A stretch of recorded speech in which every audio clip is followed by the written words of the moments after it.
Welcome to our Destiny Image family on YouTube and on Facebook. Larry Sparks here, and I've got a very exciting guest I'm going to bring on in just a moment. But as you're joining, please let us know where you are watching from. Always a joy to connect with people across YouTube world, Facebook land. And listen, one thing we like to do is maintain variety in the types of guests that we have on. And I believe, it's my opinion, that God is raising up Esther's and Deborah's. He's raising up leaders who are speaking out and who have an uncompromised voice in some very unusual places. Why? I'm convinced that those with biblical values need to have their voice on the center stage of the cultural conversation. We cannot be ignorant, we cannot be isolated, and we need to be aware of what's going on, and we need to speak into what's going on. So please feel free to share this. Actually, I was thinking, I'm so grateful for people like Alex Clark because I have a 12-year-old daughter. I know Alex really represents a leader for kids my daughter's age, the next generation. I'm so grateful for these powerful, uncompromised next-gen leaders that are being raised up to deal with the cultural issues.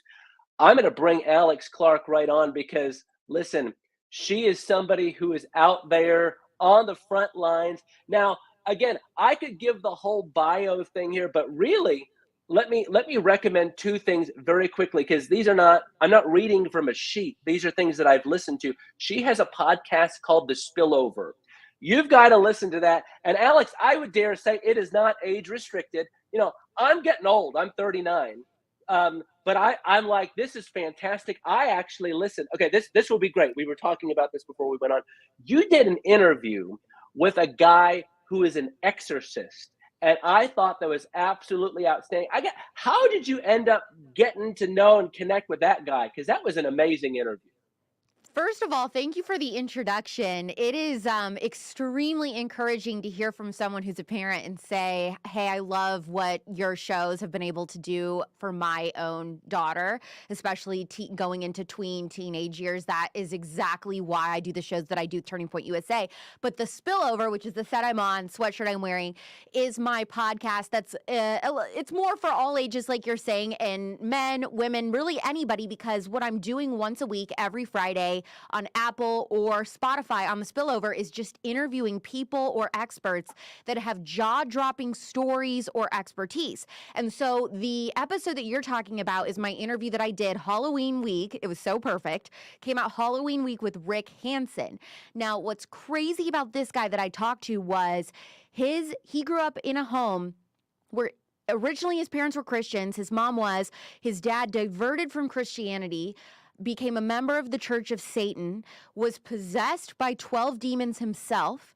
All 12 demons ended up being exorcised, and then he became a exorcist himself. And so growing up, Rick and his dad, all of these people from all walks of life would be in their living rooms coming into their house saying, help me, I'm possessed by demons. And so he watched his dad growing up exorcise over 200 demons in their community. And it is one of the scariest interviews I've ever done because it is real and you're hearing about things like spiritual warfare and possession. And he talks about what it looks like to see somebody expel a demon, all those different types of things. And it is beyond a captivating interview, but also a very powerful illustration of how the gospel saves people. So that was one of my favorite interviews that I have done in 2022 on The Spillover. So I'm glad you heard it. I was literally just completely captivated by it. I was in doing my laundry listening to that. And it's so funny because my dad said it was so scary he could only make it through 10 minutes. He said, Alex, I was too scared. My dad. You might need to put a little warning label on it, but it's very good. And I actually put up the link in the comments here. I want to encourage, particularly our Destiny Image people, you will love this because, again, it's a topic we talk about a lot: deliverance, spiritual warfare. And I was 100% on track with what Rick was talking about. I thought it was outstanding. I thought his content was excellent. And also, I love what he's doing to see people get free. So that was an excellent video. So yes, The Spillover, an amazing podcast. And also, this is what gets us into our conversation, because you really, more than just a show, more than just social media, this language of POPlitics. I want you to explain, Alex, what is POPlitics, because I want those of us who are watching, and you might have children, you might be the children, but the reality is this: in the church world, which is our audience, we have remained sadly isolated from pop culture. And Alex Clark, you're actually running right towards the front lines.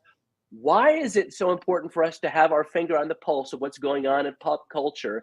And what provoked the whole POPlitics movement and emphasis for you? Well, so we brought up my show, my podcast, The Spillover, which comes out every Friday. But then I also have a daily show on YouTube. If you subscribe to POPlitics on YouTube, that's pop culture and politics meshed together. That is my daily pop culture show where I'm literally going through the daily celebrity entertainment news of the day, but it's all from a conservative and, yes, Christian perspective. And so that is the show that definitely does target more of a young female audience. I mean, other people like it too, and older people and men also, but mostly I am gearing towards young women with that show, and just using that show as a way to introduce young people to conservative ideas where they normally wouldn't get them. So here's the reality, okay? E! News, TMZ, People Magazine, all of these different pop culture outlets, they all lean left. They're very secular. They provide a left-wing point of view. They affirm a left-wing point of view through pop culture stories. So if you remember a couple years ago, I believe 2019, remember that viral photo of Miley Cyrus licking the abortion is healthcare cake? That was a huge moment in pop culture, right? Well, every single site that was publishing and talking about her licking that cake was like, this is amazing. Abortion is healthcare.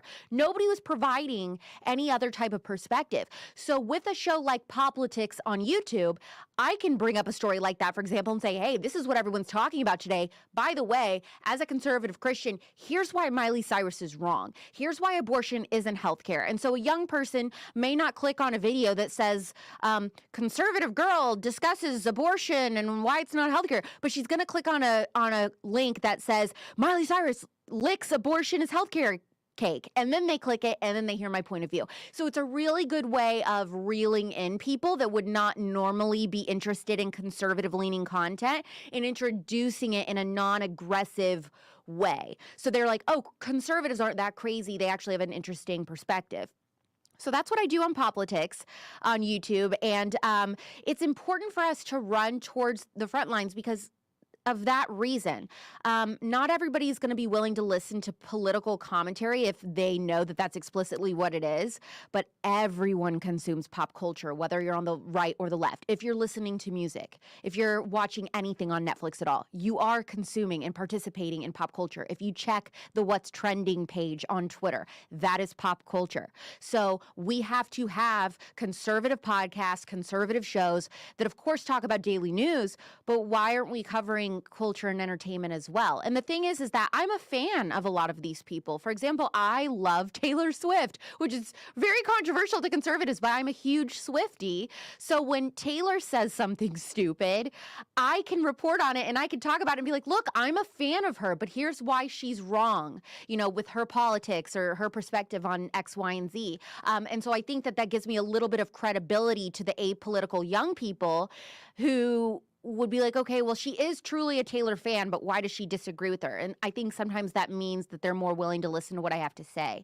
So that's why I believe it is very important for conservatives and for Christians to know what's going on in pop culture and be able to offer a unique perspective on it, because we might be able to bridge a gap with someone that we know disagrees with us politically if we say, hey, did you know what Kylie Jenner did today? Or I saw what Reese Witherspoon said. What did you think? Here's what I thought.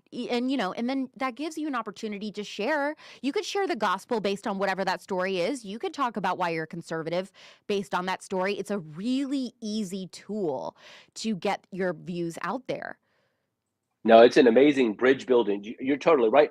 I was thinking though, while you're talking about Taylor Swift, which some people watching like, oh, but here's what I love. Here's what I love, Alex, and this is where we need to figure out how to have these kind of conversations. In that, so many people, young people, I know my daughter and her age demographic, going through TikTok, going through Instagram, that type of thing. And I'm amazed at how they are influenced and discipled by what these people believe. In other words, just because Taylor says something or somebody else says, well, I believe this, or you should vote this way, or that type of thing, it's amazing. I mean, I wanted to ask you, do you find that the ideologies, the politics, and the beliefs of pop culture icons really have a significant sway on young people? Yes, I do. And a good example and evidence of that is if you look at the midterms that we just had, the midterm elections. So what did the left do? What did conservatives do? The left was getting their candidates and their politicians to do stupid dances on TikTok, these influencers going to the White House, and the right made fun of them. We were like, this is so stupid. You have all these politicians doing these dumb dances and all of this. We're like, well, what is this going to do? Well, it obviously did something because we saw Gen Z show up to the polls and largely vote from the left. Mm. So overwhelmingly. So that stuff does matter. We think it looks silly, but it actually does make a difference. We need way more going forward, way more of a presence on these platforms like TikTok and Twitter and whatever. We need these conservative influencers. And that's why Turning Point USA, which is who produces both of my shows, The Spillover and POPlitics, we have an entire department here that is our influencer media department, who is finding compelling young people online that do identify as Christian, that do identify as conservative, who are willing to share those views. And we equip them with the ability, merch or whatever, to go out there and kind of talk about Turning Point USA and what we do and exposing people to conservative ideas and all that kind of stuff. So Turning Point has always really done a good job of trying really hard to be on the front lines of the culture war in that way. As you're saying that, I just had this kind of pop in my mind, and I would love you to address this because I think there's a lot of people who are watching. I'm just going to be totally frank. I'm a Christian book publisher, and I love Christian books. That they're fine. And then I start to think we've got Christian books, we got Christian music, we got Christian movies, and all of that plays a role. All of it has its place, but we need more J.R. Tolkien's. We need more C.S. Lewis's. We need more, I believe, people who are conservative, who are Christian, and not just creating media content, maybe in a Christian echo chamber, but who are out on the front lines and who are contributing to the main conversation out there in pop culture. I mean, what would you, Alex, would you just address the people who are watching right now? Because there's some people who think, well, I'm not spiritual and I'm not really following God unless I'm going into the ministry. But I'm convinced that your ministry might be going into pop culture, and that might blow somebody's hair back. But I really believe that that is something that the Holy Spirit is saying to some people right now. Your ministry, your assignment might be going into all the world, which means going into pop culture. What would you say to that, Alex, to those who might feel a real call and assignment to go into that sphere of influence? I believe 100% that that's my story. And I tell people this all the time, whether it is something like, sharing my conservative beliefs or Christian beliefs. I talk about how if you want to share conservative values and your conservative ideas and change minds, you don't have to run for office to do that. That could be being a graphic designer somewhere. That could be being a conservative doctor, a conservative teacher. And the same thing goes for Christian teachers. Think about the medical industry right now in the healthcare space and the problems that we're encountering, and all of these kids being manipulated to switch genders medically with surgery that will change their lives and ruin their lives, potentially, underage, and how we don't have enough Christian conservative voices in those spaces speaking up and say, this isn't right, we're not going to do it. We need those people. We need people in the education system. So yes, I do think it can be a mistake, whether you're thinking of it from a political perspective or a religious perspective, to always try to stay in a bubble, a echo chamber, and stay in that little bubble where you're never exposed to other ideas and nobody's ever exposed to your ideas that are different from theirs. It's very important to me. That's why I've always disagreed with all of these conservative companies saying, we're going to start the conservative Twitter. We're going to start this conservative movie company or whatever. And then that's all you consume and that's the only place you post your ideas. Well, whose minds are we changing then? You're only posting for people that are already conservative to see your tweets or whatever. Well, whose mind are we changing? I just feel like that's the worst mistake. So I really love the idea of Christians saying, hey, actually, I'm not going to change my secular job because I feel called to be a witness in that area. And so in some situations, I think it would be good. Okay, so here's an example. So I was in pop radio before coming to Turning Point USA for 7 years. And I started feeling really bad pressures of censorship. They were really cracking down on me for sharing my religious views or my conservative views on the radio in the mornings. And I knew that it was going to come to, if I wanted to grow in my career, if I stayed in mainstream media, I was going to have to censor myself and never talk about my personal views again, or I was going to have to leave. So in that situation, I thought, if I can find a company that won't cancel me for the stuff I post online and the stuff that I believe, then I'm going to find a way through media to still get my ideas out there to people who aren't already exposed to those. So that's exactly what I did with Turning Point USA, with POPlitics on YouTube and The Spillover, anywhere you get your podcasts, is I get those ideas out now, and then all these people are exposed to my conservative and Christian ideas. But if I would have stayed in radio and been quiet, I would have, yes, in the office, been able to be a witness for those types of things to people, but my sphere of influence would have been so much smaller. So I made that decision. So you kind of have to just weigh those pros and cons. Do I stay and do I leave, and whatever career venture you're in? I think that's wonderful. And when I hear you share that, I hear this real call to innovate. I hear a real call to be a pioneer. And again, for those of you who are watching, you know what? What you want to do may not exist yet. Maybe you're the one who's supposed to go and create it. Maybe you're supposed to be the one who pioneers something. Maybe you're supposed to do something new because, I have my little tagline here. This voice is shaping how a generation thinks, votes, believes, and lives. That is media. That is pop culture. It is absolutely shaping those things. But I believe also, as Alex was saying, that if we take our ideas, if we take truth, if we take Bible truth, and it is integrated in what we do, it's integrated into our art and entertainment, then I believe we can be a force for positivity, force for transformation, as opposed to just leaving the vacuum available for all the voices and media influencers that are out there. So, Alex, I'm so grateful for what you're doing because you are really innovating. You're doing, correct me if I'm wrong, with POPlitics, that's the only pop culture program from a conservative perspective that I'm aware of.